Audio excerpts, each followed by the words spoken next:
All right, the map is Fighting Spirit, part of the Swarm Edition. Spawning in the bottom left-hand position are Pink, Protoss player from EGTL. His name's Oz. His opponent coming out from Samsung Khan as the blue Terran on the right bottom side. His name is kOp, Chi Dongwon. All right, so if you guys remember a little bit earlier, we were discussing, can commentators be biased or not? And I got a few Twitter responses here. Tampa Esports, shout out to Tampa. My grandma used to live there, and I've been there a few times. I'm a Floridian boy, so I know where Tampa is. I think everyone knows where Tampa is, to be honest. All right, well, he says the casters can be biased, and it's annoying when they are. But doesn't give any reasons, just says they're annoying. And then Real Jeremazing says, bias is going to happen, and it should.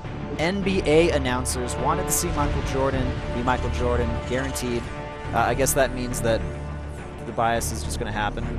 Yeah, well, it kind of happens when we cast like Flash against a no-namer. That's true. And then David Run says, sportscasters can be biased. LA Lakers. I'm loving the basketball references, by the way, guys. I like basketball. Basketball's Why not cool, golf? Does nobody watch golf? Get out of here, man. Am I the only one who played golf in high school? I'm sure somebody else out there. Please. I don't want to be the lonely person here. Well, anyway, let me finish this tweet here. Sportscasters can be biased. LA Lakers have amazing casters who are loyal, but still respect others. Hashtag SC2 is the same.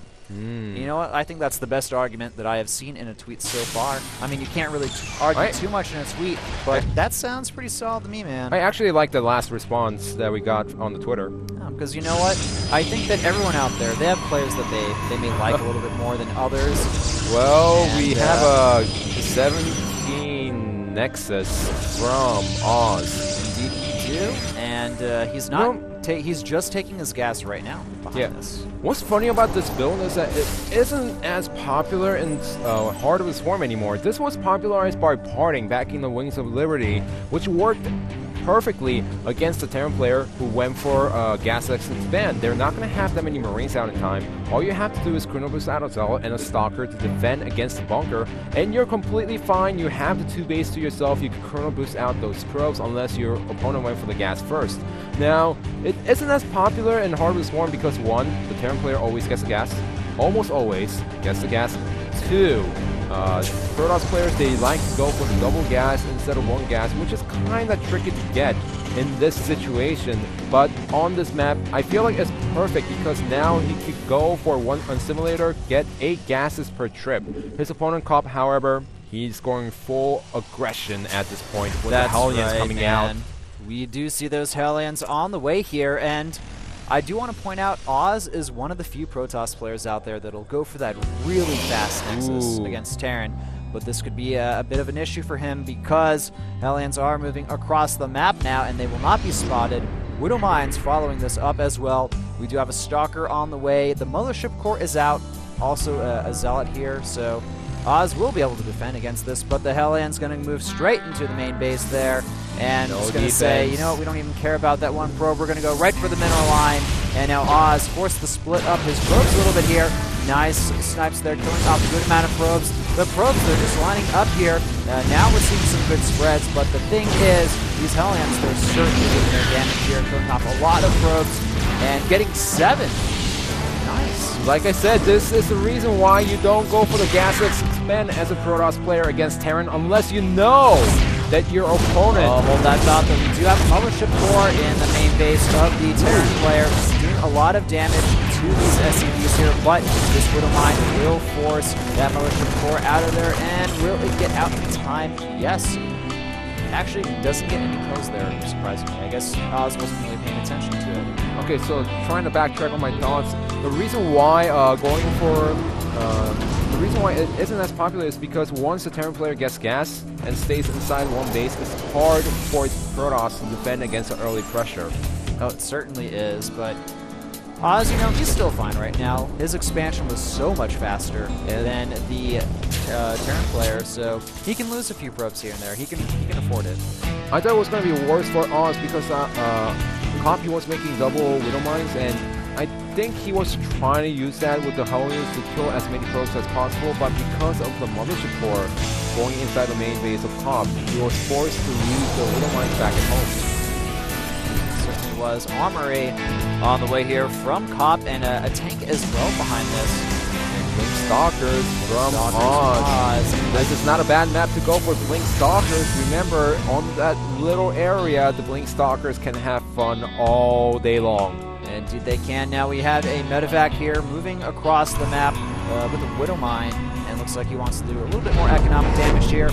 Nexus Cannon preemptively going down here. Oz making a statement saying, you know what, kOp, you're not even going to get in my basement. Not even going to let you in.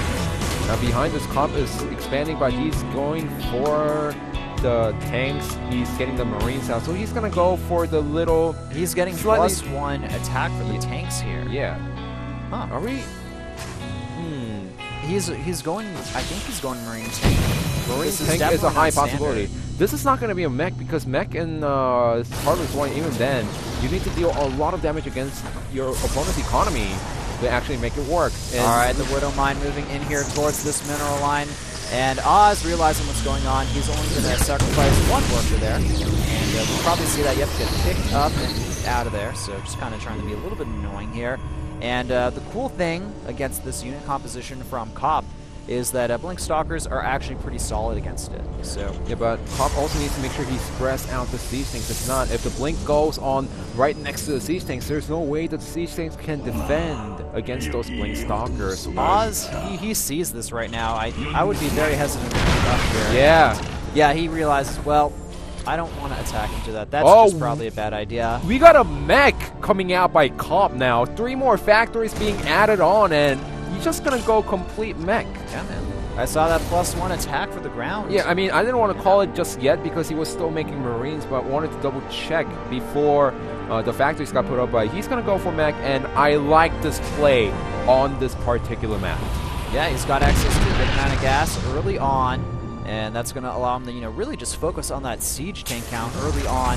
The problem is Oz doesn't realize what's going on right now. He sees Marines and tanks and a Raven, but he does not see exactly how much this mech army is going to, how much that kOp's committing to the mech army composition. He needs to start making, after seeing siege tanks, it's just a better idea to start adding in those Immortals into the main army composition instead of just skipping out and going for different tech.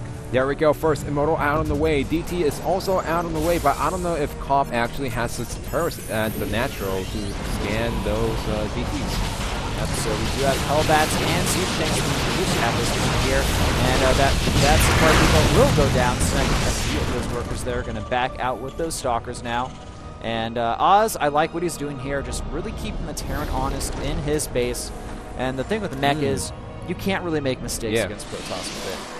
You can't, or you're just going to lose so fast. kOp, if you played a lot of Brood War, he should leave at least 1 or 2 siege tanks on top of the ridge, separated, because there could be a drop blink, but he also needs some high ground advantage with his mech army. And actually, if you look at this mech army here, kOp is pretty far ahead in supply, about 20 ahead of his opponent, a little bit more. And there we he go. wants to move out here. These Stalkers trying to focus down a few of the Hellbats, but they're not going to really work here. And I have a feeling like we could actually see him move out here quite soon. He should do that. I mean, his opponent is only having up to 2 Immortals right now, which means that if he pushes out and has a nice siege line, it's going to be hard for kOp to actually engage this mech army from kOp, and he doesn't have that many Zealots, and those 7 Zealots are gonna melt to the Hellbats. The only thing that's working for Oz right now is that there's a DT somewhere in this main army, and that could kill a lot of siege tanks if kOp is not be careful. Yeah, I do like the attempt of Micro here from Oz here, going to be able to snipe off a few of those units, doing the best he can, but he's going to slowly lose a lot of his Stalkers as well to this push. And now, looks like kOp, he's just going for a 2 base timing. He does see the Zealots, he does see the Immortals, but the problem is there are a lot of tanks in this army, and now we're having a 2-pronged attack. The charge blot's getting completely melted by those Hellbats there, and the siege tank count very high. Oz rapidly falling in supply here, and we haven't even seen the point defense drone go down, but it doesn't even look like we will need it in this situation. And This is feeling a lot like Wings Liberty, man. Or Remember, sorry, a lot like Brood War. Remember in Brood War, you don't want the Zealots to attack the Vultures. Instead, you want the Zealots right next to the Siege Tanks. The DT is not going to do anything. And kOp, he still has the Immortals for himself. He has double Immortals coming out, but he doesn't have any supporting army. And that's up to 8 Siege Tanks. Stalkers just getting shelled on there, nothing much they can do, and this DT will get a few kills, but eventually taken out here. Unfortunately for Oz, he's down about 50 supply. He's contained. He cannot push out. He can't push out. He needs a War Prism to drop the Zealots on top of the main army, but it's not going to work out. Even ignoring the Nexus Cannon and finally going for the attack. The Stalkers trying to see if he can actually try to snipe 1 or 2 Siege Tanks, but it's not going to work out. There's too many units. Point defense drones are already down on the map. All right, and Oz moving in here now with the main bulk of his army, and kOp is, and moving back a little bit here, but the tanks, you know, they're just doing so much damage here. We're seeing multi-pronged attacks, but the Hellbats, you know, there's so much of them right now. Even if a lot of those tanks goes down, there are still a lot of them left, and Oz, just not looking good for him at all. I think he's going to be forced the GG out of here. That's going to be it. Samsung Khan wins 4-2 over EGTL. kOp hitting his head on the top of the booth there, but delivering a mech win against Protoss on this map. Yeah, for mech to work in Heart of the Swarm, you need to deal some damage against your opponent early on, and you need to hit a timing before your opponent gets a lot of mass air units out or Immortals out. And kOp hit the perfect timing. Coach Park is not happy about this loss. Coach Park is pissed off, man. You know, Coach Park, he's one of the nicer guys out there. You know, I had a chance to talk to different coaches here and there, and Coach Park, I have to say, #1 or #2 on the list.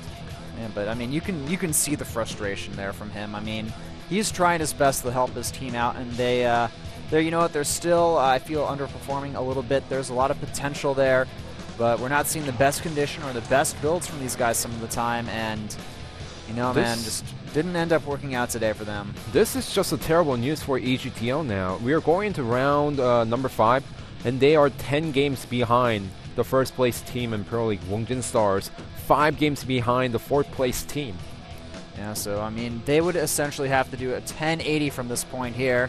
Not even a 1080. They need to go on a 10-game